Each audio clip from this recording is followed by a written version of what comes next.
nombre del Padre, del Hijo y del Espíritu Santo. Amén. Queridos hermanos, continuamos nuestra explicación de la historia sagrada. Entonces, estamos en las últimas charlas de la parte del Evangelio, más bien, en el San Juan Bosco. Entonces, seguimos nuestra explicación de la ascensión del Señor, de la ascensión. ¿Qué dice San Marcos? San Marcos dice, por último, capítulo 16, 15 a 18. Por último, se les apareció a los 11 mientras comían y les echó a la cara su falta de fe y dureza de corazón, porque no habían creído a los que le habían visto a él resucitado de entre los muertos. Y les dijo, id por el mundo entero, predicad el Evangelio a toda la creación, a todas las naciones, a todos los pueblos. Quien creyere y fuere bautizado se salvará, mas quien no creyere será condenado. Entonces, para una condición, ser bautizado y limpiado de sus pecados, aceptándole más claro, primero tiene que explicarle de qué se trata antes que crea, ¿no? Mas quien no creyere será condenado. Y aquí los milagros que acompañarán a los que creyeren en mi nombre: expulsarán demonios, hablarán lenguas nuevas, tomarán las serpientes, y si bebieren algo mortífero no les hará daño alguno. Pondrán las manos sobre los enfermos y los sanarán. Aquí nuestro Señor promete cosas, digamos, extraordinarias, y de hecho los apóstoles hicieron todo esto. Los apóstoles hicieron. Claro, eso se aplica en la iglesia madre, la iglesia católica, no cualquier secta. Cualquier secta que nos roba la Biblia, funda una falsa iglesia y después dice esto, Cristo dijo, yo lo hago, pero ¿quién eres tú? ¿Eres legítimo o no? Cristo te dio misión a ti, no. Los apóstoles tampoco. Los sucesores apóstoles, que son los papas, sacerdote, obispo católico, no. Entonces, ¿usted quién es? Robó la Biblia, y en tu imprudencia puedes ser víctima, por desgracia, del demonio que va a hacer milagritos. Que hace milagritos para engañarte. Bueno, esto pasa. Entonces veamos un poco una explicación de esto. Entonces aquí los apóstoles reciben el orden de ir en todo el mundo, sí, y predicar al Evangelio. Pero no olvidemos, los apóstoles aquí son las 12 columnas de la iglesia.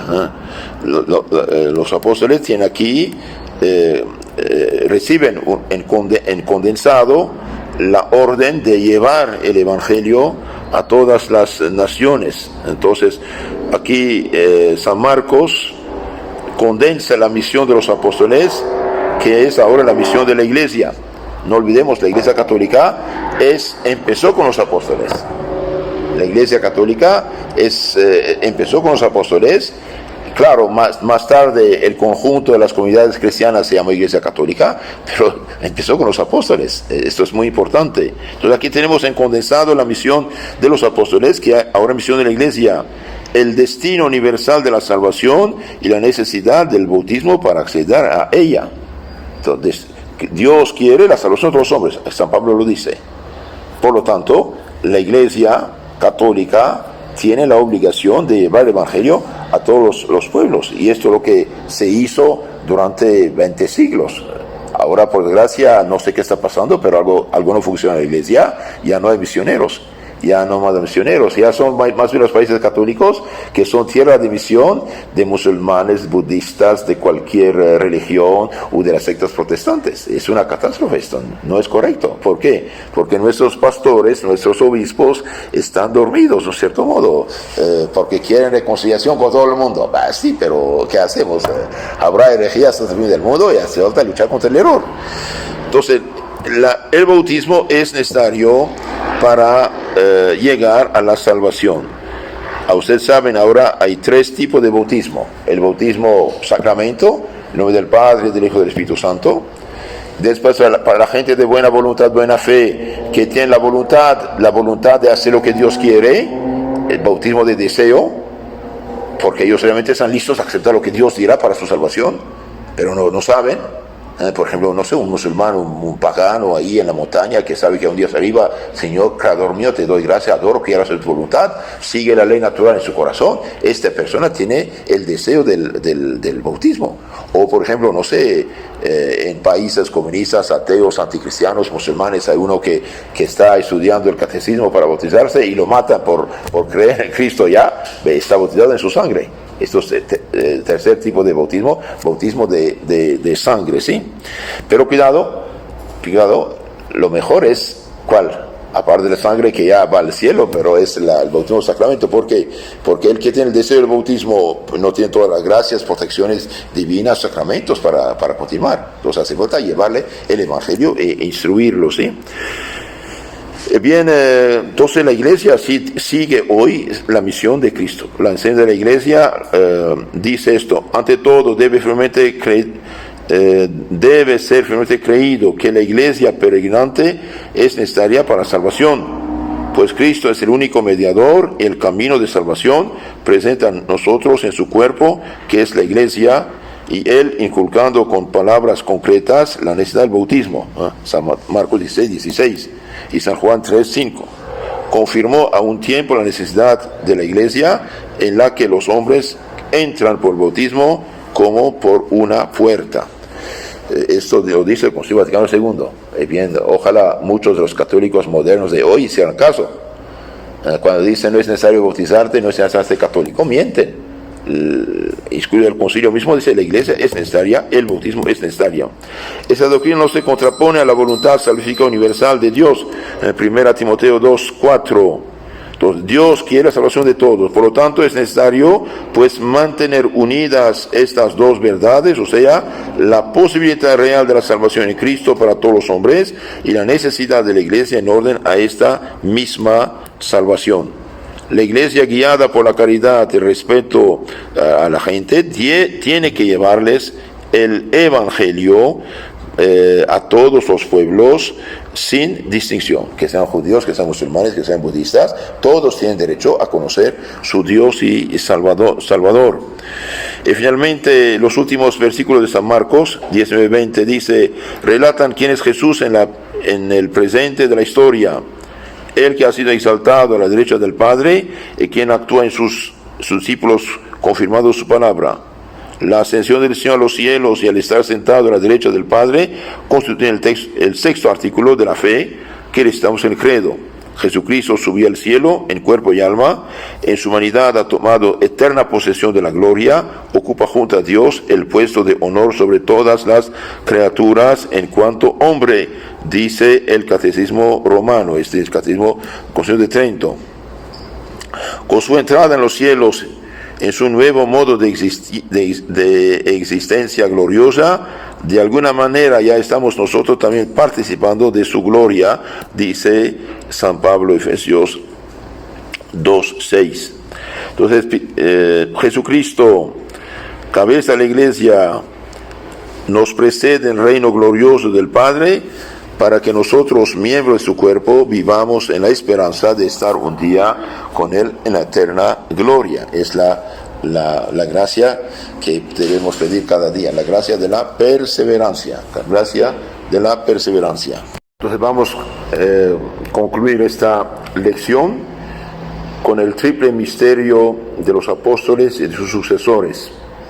Entonces, antes de partir de este mundo, Jesús, nuestro Señor, en virtud de su potestad suprema, confirió a los apóstoles, dio a los apóstoles su triple ministerio, a saber, el magisterio, o sea, el derecho y el deber de enseñar la fe cristiana, enseñada a todas las gentes; el sacerdocio, o sea, el derecho y deber de bautizar y en general de administrar los sacramentos, bautizarlos en nombre del Padre, del Hijo y del Espíritu Santo; y el cargo pastoral, o sea, el derecho y deber de obligar a los fieles a la observancia de los mandamientos de Jesucristo, enseñarles a guardar todas las cosas que os he mandado.